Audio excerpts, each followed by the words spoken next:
Y amén. Dale un fuerte aplauso al Señor. Gloria a Dios.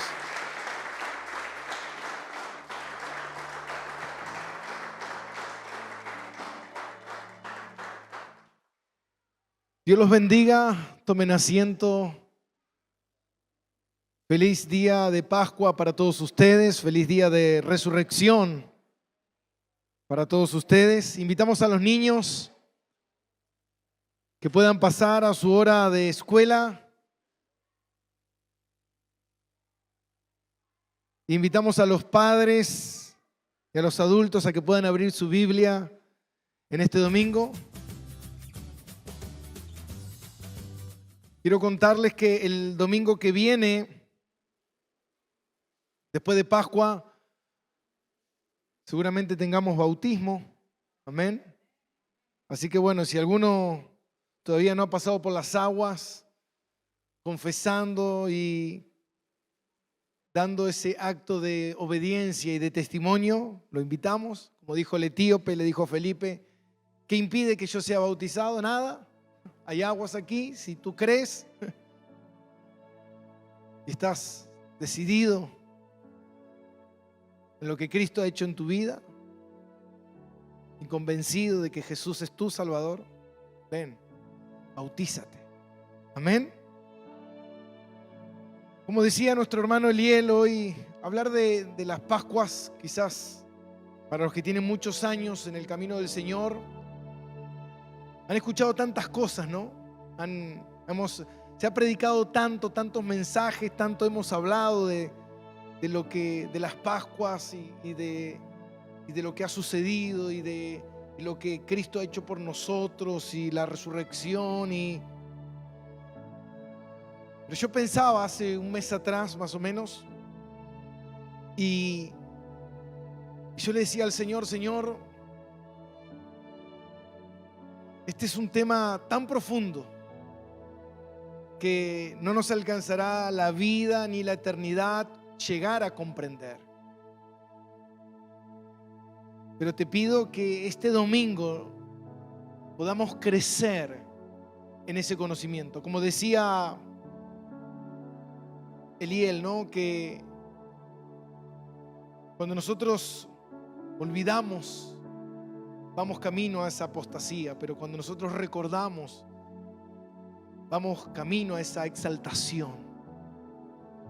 Y qué bueno es que nosotros en este domingo podamos no solamente recordar, sino aprender, sino entender lo que realmente significa que nosotros estemos acá hoy domingo. Si eres cristiano, porque tal vez puedes estar aquí en un edificio simplemente, o tal vez puedes estar aquí en una iglesia, reunida con un grupo de hermanos, haciendo lo que el Señor te mandó a hacer. Es que tú vengas aquí y des toda gloria y honra a quien es tu Salvador. Y yo titulé este mensaje El día más oscuro. ¿Y por qué le puse ese título? Porque justamente vamos a estar tocando un versículo de las Escrituras que se ha hablado mucho, que se ha dicho muchas cosas sobre ese versículo. Pero tal vez hoy podamos acercarnos un poquito más a entender lo que realmente estaba pasando en ese momento. Y si hoy podemos nosotros comprender lo que realmente significan las Pascuas, seguramente eso va a impactar en nuestra vida, en nuestra manera de creer en el Señor, de vivir, de entender lo que es la cruz. Porque muchas veces, como yo hablaba con unos hermanos y les decía que muchas veces nosotros no podemos o no somos o no disfrutamos mejor de Cristo porque no llegamos a entender en su totalidad lo que Cristo hizo por nosotros. Y muchas veces nosotros tendemos a minimizar la vida cristiana. Bueno, más o menos, ¿para qué tanto?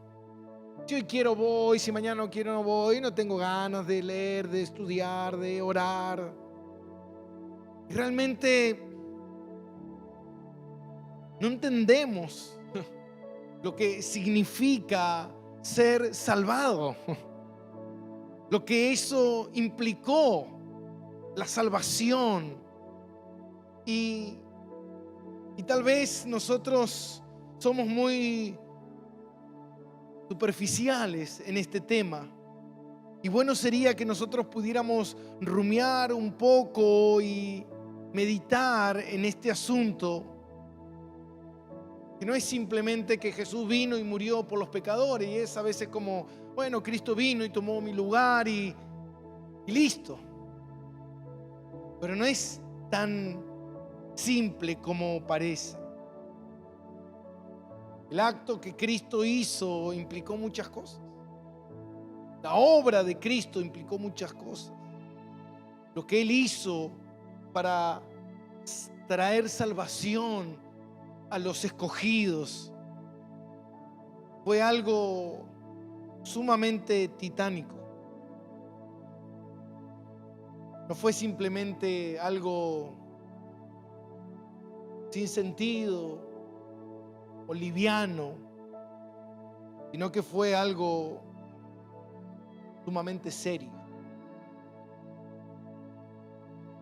Y tal vez cuando nosotros vemos o pensamos, yo pensaba por un momento en que una persona se sacrifica por otros y da la vida por algunos. Eso es un acto que muchas veces lo hemos visto en la historia. Yo justamente buscaba y me encontraba con un montón de personas. Y hay un montón de historias de personas que tal vez en una guerra se han tirado arriba de una bomba para que otros se salvaran. O conocí un caso de una mujer en la época de cuando estuvo el tsunami, y ella se quedó ahí advirtiendo, y la gente huía y ella se quedó ahí, y eso hizo que ella perdiera la vida, pero un montón de personas se salvaron. Lo mismo ha pasado en la época del Holocausto, personas que han dado su vida para salvar a otros. Pero ¿en realidad fue salvar sus vidas? ¿O simplemente fue prolongarle un tiempo más de vida su obra? Quizás nosotros vemos como esos actos de heroína y héroes sacrificándose por la vida de alguien, y es algo asombroso, y tal vez metemos a Cristo en esa obra. Pero ¿fue así lo que Cristo hizo? ¿Se tiró arriba de una bomba y para que otros se salvaran? ¿Cristo se sacrificó para que algunos vivieran? ¿Fue así de simple? ¿Fue así de sofisticado tal vez? ¿O hacer algo como muchos otros lo hicieron? No. Si otros murieron también. Si otros murieron para darle la vida a alguien, era simplemente morir. Pero lo más impactante de todo esto no era morir. No era el tema de morir, de ir a una cruz. El tema es qué sucedía en esa cruz. ¿Qué es lo que iba a pasar en esa cruz? Cristo vino a hacer una obra diseñada desde la eternidad pasada entre el Padre, el Hijo y el Espíritu Santo. Una obra que por miles de años se fue revelando progresivamente en la palabra de Dios. Algo que sucedió en el momento en que Adán y Eva pecaron. En ese momento la raza humana quedó completamente fuera de Dios. A partir de ese momento, nada podría unir al hombre con Dios. Porque Dios es santo, santo, santo. Y Dios no tiene cabida con el pecado. Dios no puede relacionarse con el pecado. Tanto es así que Dios aborrece el pecado. Y toda la raza humana, a partir de Adán, toda la raza humana quedó condenada eternamente a vivir sin Dios. ¿Y qué es vivir sin Dios? ¿Esto que vivimos en la vida es vivir sin Dios? La gente que vive en la esquina de tu casa, el almacenero que dice: yo no creo en Dios, a mí no me interesa nada de Dios, ni me hables de Dios, yo no creo en nada, a mí no me importa Cristo. ¿Esa persona vive sin Dios? ¿Un asesino vive sin Dios? ¿Un Hitler vive sin Dios? Es un depravado, es un asesino. ¿Vive sin Dios esa persona?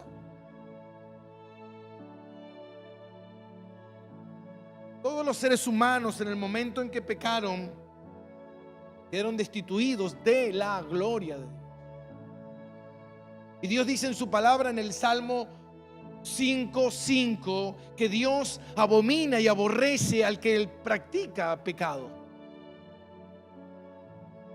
Dios aborrece y abomina el pecado. Y todos nosotros somos pecadores.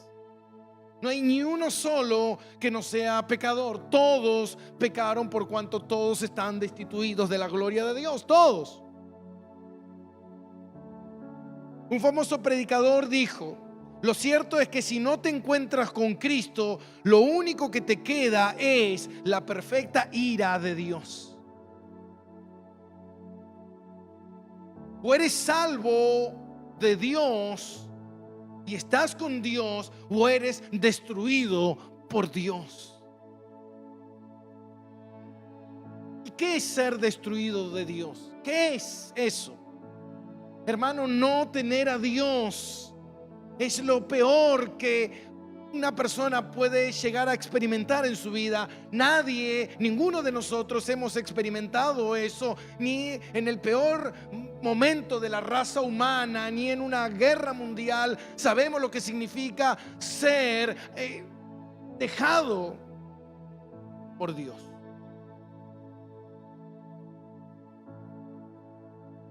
Es algo terrible. Es completamente oscuridad, soledad, infierno, terror fuera de Dios. La palabra de Dios dice en Números 14:18, dice que Jehová de ninguna manera tomará por inocente al culpable. Dios no puede pasar por alto el pecado. Dios no puede decir: bueno, tomemos en consideración, este no era tan malo, este era más o menos bueno. No, mi hermano, nosotros no tenemos idea de lo que Dios aborrece el pecado, y todo el que practica pecado será destruido completamente por Dios. Porque la justa ira de Dios es destruir el pecado. Es destruir el que tiene el pecado, el portador del pecado. Todo será destruido por Dios.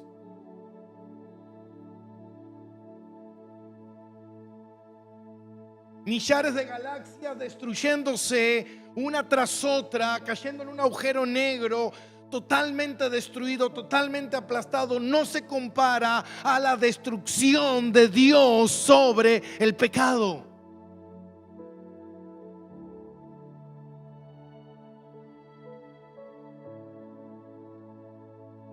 Nadie en esta tierra jamás, mientras esté en esta tierra, tendrá una leve comprensión de lo que eso significa.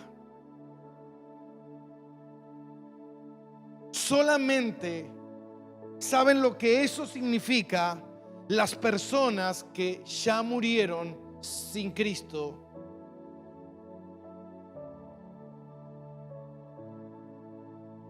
y lo que la palabra de Dios nos dice.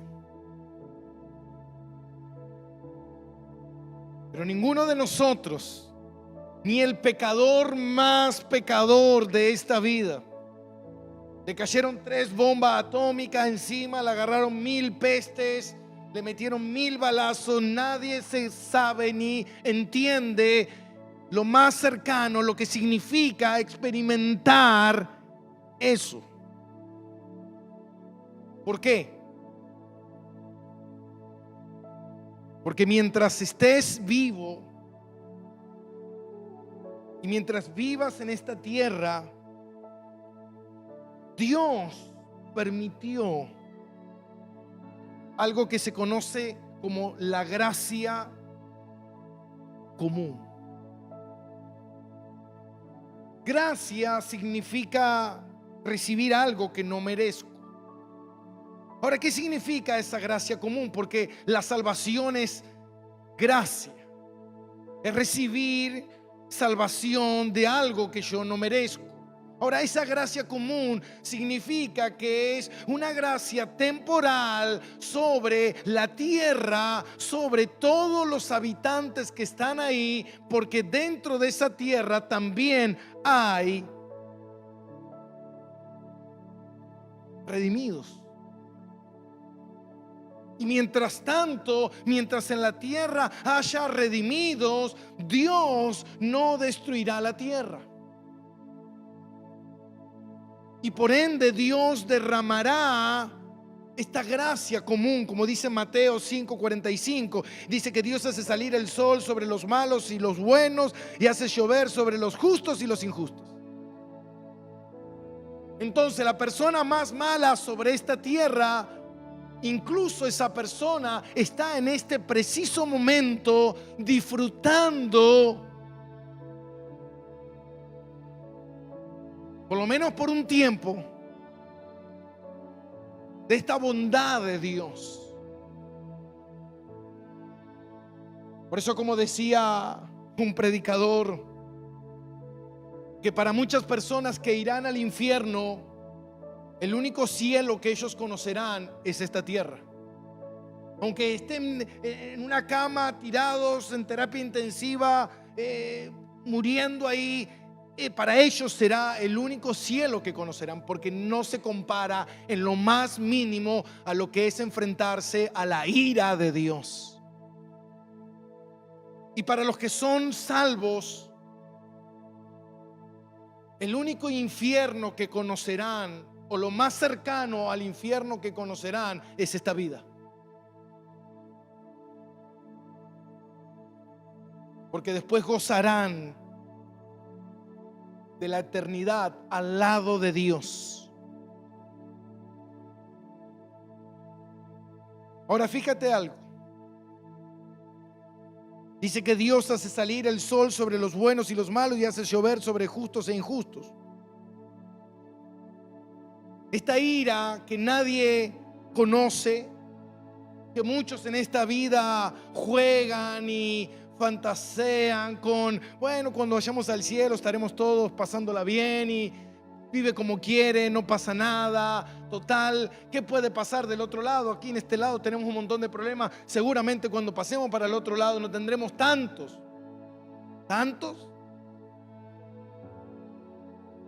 De este lado estás viviendo en el paraíso. Porque cuando te enfrentes a Dios,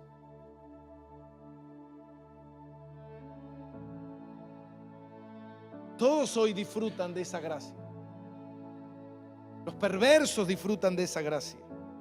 Les resplandece la luz en este mundo todos los días.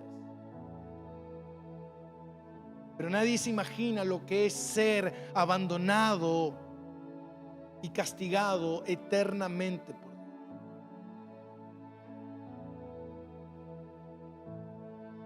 La cruz nos deja ver un poco lo terrible del pecado y sus consecuencias, y lo que Dios aborrece completamente de ese pecado. Muchos Cuando hablan de Pascuas, hablan de Jesús ahí en la cruz peleando con el diablo, mientras el diablo lo pisoteaba.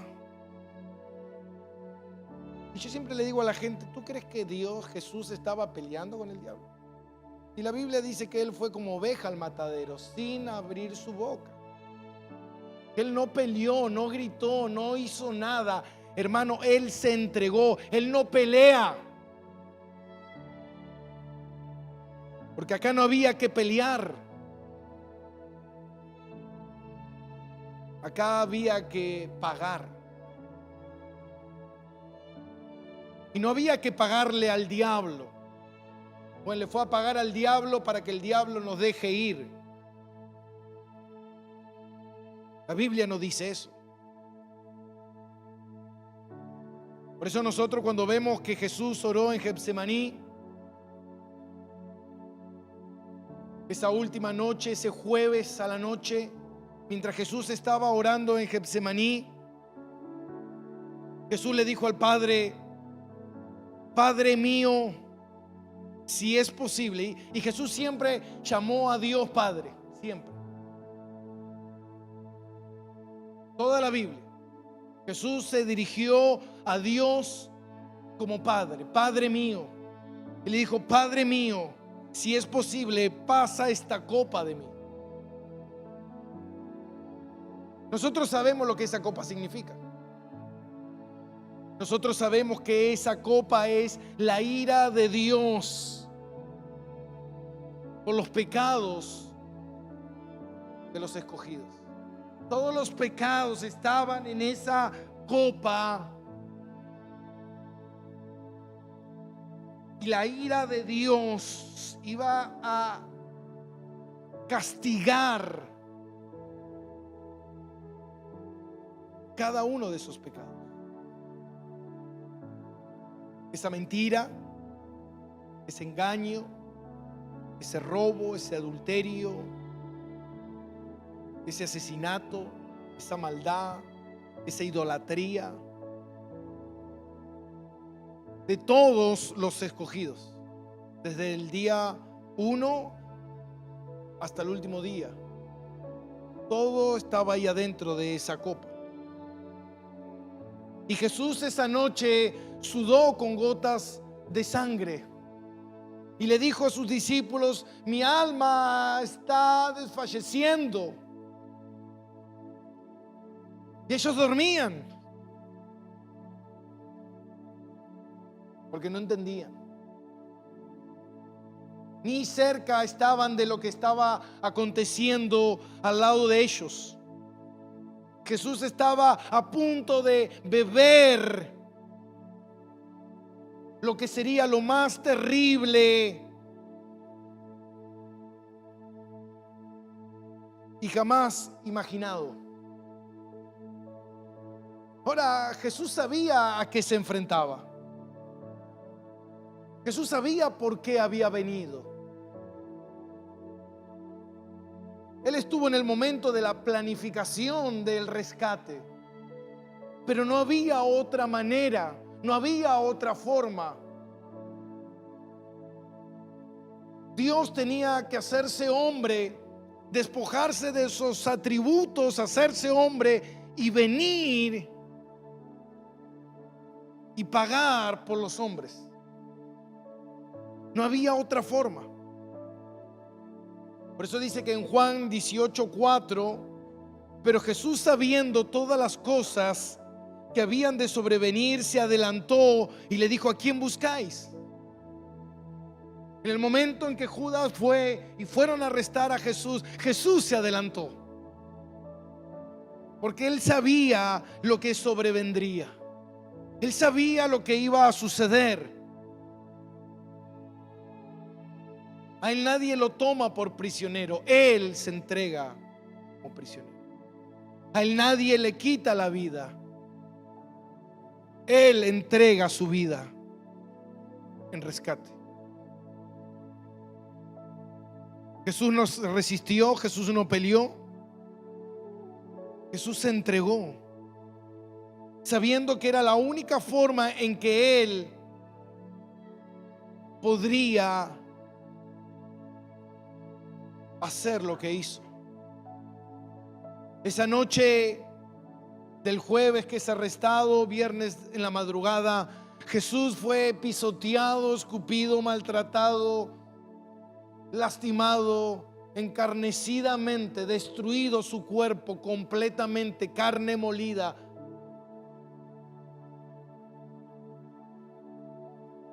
Y aproximadamente a las 7 de la mañana Jesús tomó su cruz y fue rumbo al Gólgota.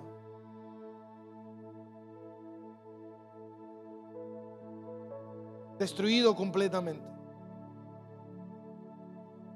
Al llegar a las 9 de la mañana del viernes, Jesús es crucificado en la cruz,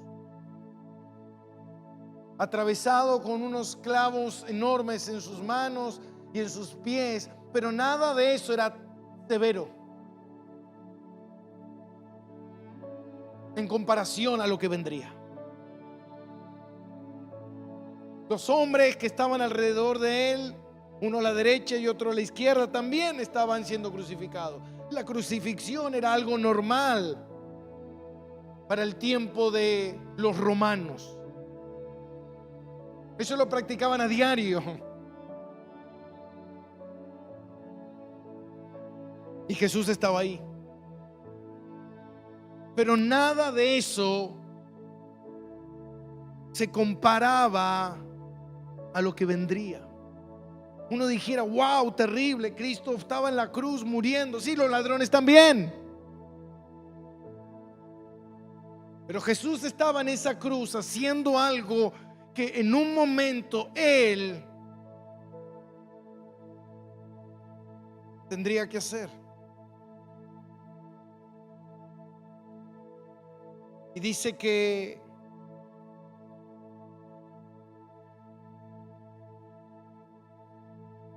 a la hora sexta en la Biblia es las 12 del mediodía. La primera hora del día en el tiempo judío era las 6 de la mañana. Así que la hora sexta es las 12 del mediodía. Y dice la palabra de Dios en Mateo 27:45. Yo lo invito a que lo busque. Jesús estando colgado, viene el momento. Y dice, y desde la hora sexta hubo tinieblas sobre la tierra hasta la hora novena, 3 de la tarde, 3 horas. Llegó el momento.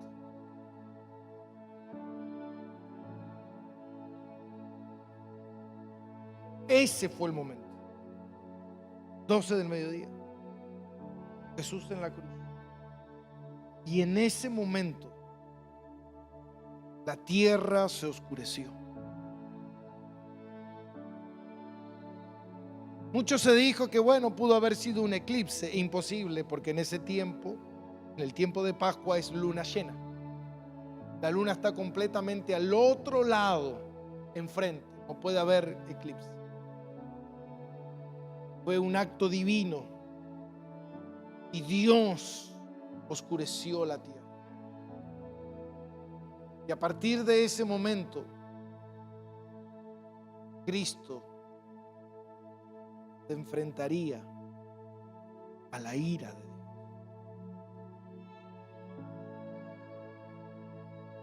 Una ira que nadie puede imaginar. Jesús dijo en Juan 10:30, yo y el Padre somos uno.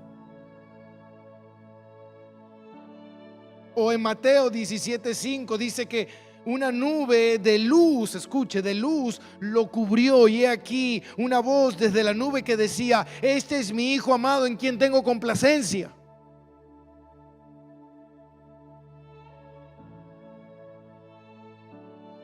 Y en el versículo 45 de Mateo 27, Jesús cita el Salmo 22. Las primeras palabras idénticas al Salmo 22. Y dice así: Y desde la hora sexta hubo tinieblas sobre la tierra hasta la hora novena. Y cerca de la hora novena Jesús clamó a gran voz, diciendo: Eli, Eli, lama sabactani. Esto es: Dios mío, ¿por qué me has desamparado? Jesús en ese momento clamó, gritó con todas sus fuerzas las palabras más desgarradoras que esta tierra alguna vez escucharon. En ese momento, lo que una vez fue uno sucedería.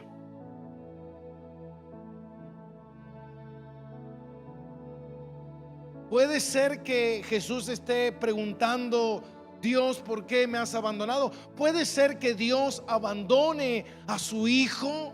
Puede ser que Dios abandone a la segunda persona de la Trinidad, lo abandone completamente. Jesús estaba ahí simplemente alucinando por el dolor. Jesús tuvo una experiencia mística o una visión de lo que eso significaba. O literalmente 100% Dios lo abandonó completamente.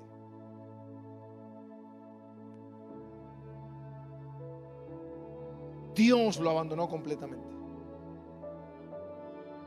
Dios en ese momento, la copa de la ira ya había sido tomada, el sacrificio debía ser pagado. Y Jesús estaba ahí. Y en ese momento el Padre, que ama al Hijo, de repente aborrece al Hijo. Dios aborreció a Jesús, sí. Fue tal la ira de Dios. Esto no fue simplemente una actuación. Esto no fue simplemente una suposición. Esto fue real. Dios castigó a Jesús de la manera más justa y terrible posible. Mandó a Jesús al mismísimo infierno.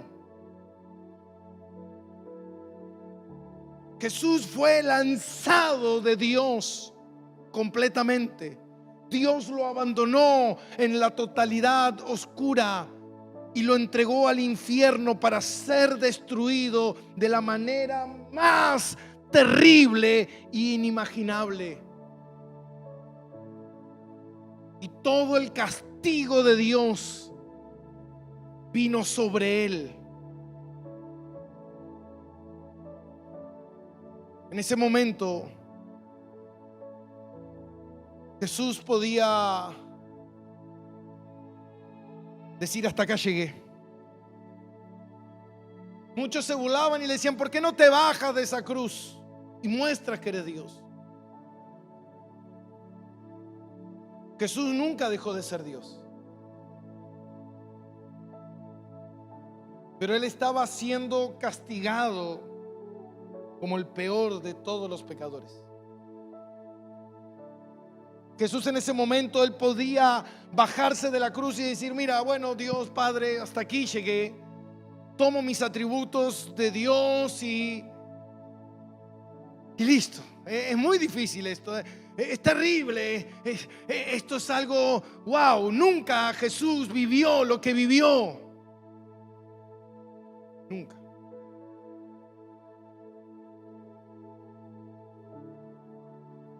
Por eso, como leía Diana,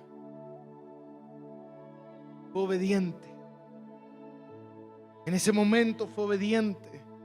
En ese momento en que su desgarro, su sufrimiento no era físico, su sufrimiento era del alma. Su quebranto era total. Y él clama y él grita a una sola voz: Dios mío, Dios mío. Y él no le hace una pregunta. La traducción correcta es que él no está preguntando, dice John Piper. Él no está preguntando. ¿Por qué? Porque si él sabía que Dios lo iba a abandonar. Él sabía. Lo que Jesús estaba haciendo era una exclamación de: Dios, me abandonaste. Dios, esto es terrible. Dios, esto es insoportable. Esto, wow. Pero dice que él siguió adelante y obedeció el plan perfecto de Dios Padre y soportó el castigo. Y uno se pregunta, si fue tan duro, si fue tan difícil, si fue que Dios mismo te hiciera triza, que Dios mismo te abandonara, que Dios mismo, por eso se puso oscura la tierra, la gloria de Dios no resplandeció, sino que las tinieblas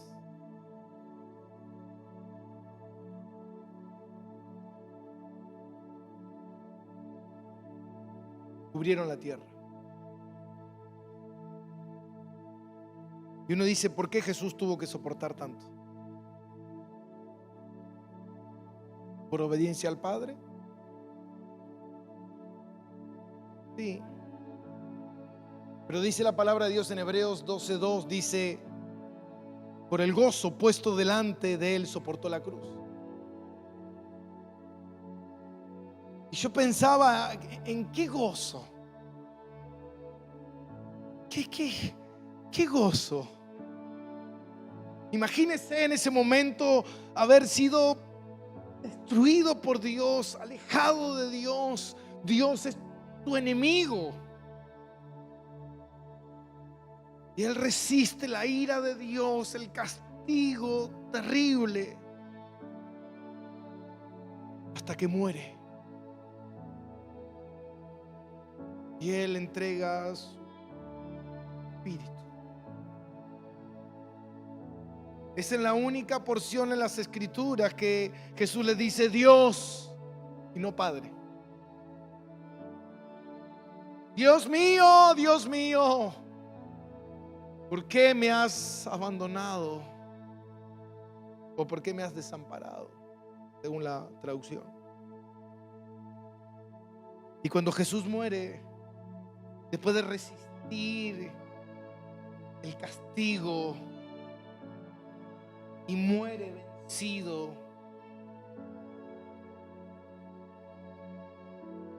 pagando por todos los pecados. Dice que la muerte no lo pudo retener. No había forma. Era un hombre 100% humano, pero sin pecado. Él cargó con el pecado, pero él no cometió pecado. Y todos sabemos lo que sucedió este domingo. Él resucita. Y yo pensaba en ese momento, y hoy, mientras terminaba este último fragmento, yo pensaba y decía, ¿qué habrá pasado en ese momento de la resurrección de Jesús? Cuando el Espíritu Santo lo resucita. ¡Wow! Primero, ¿qué haría usted? El Padre dice, ya está pago todo. Ya está. Ya lo soportaste, ya pasamos esta prueba, ya se hizo. Yo me imagino corriendo a los brazos de Dios Padre y abrazarlo y decir, nunca más nos separaremos. Pero Jesús no hizo eso.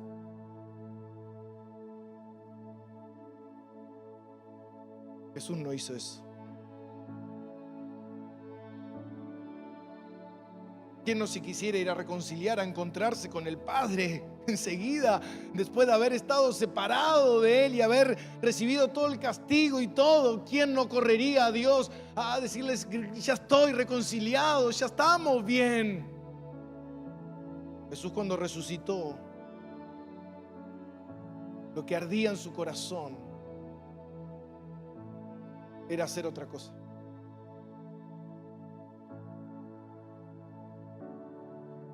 Y dice en Juan 20:17: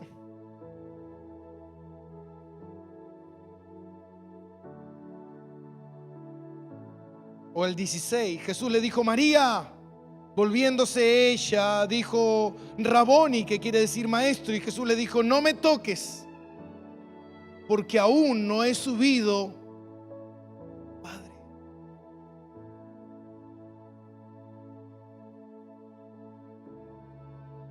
Mas ven a mis hermanos y dile: subo a mi Padre, a vuestro Padre, a mi Dios y a vuestro Dios.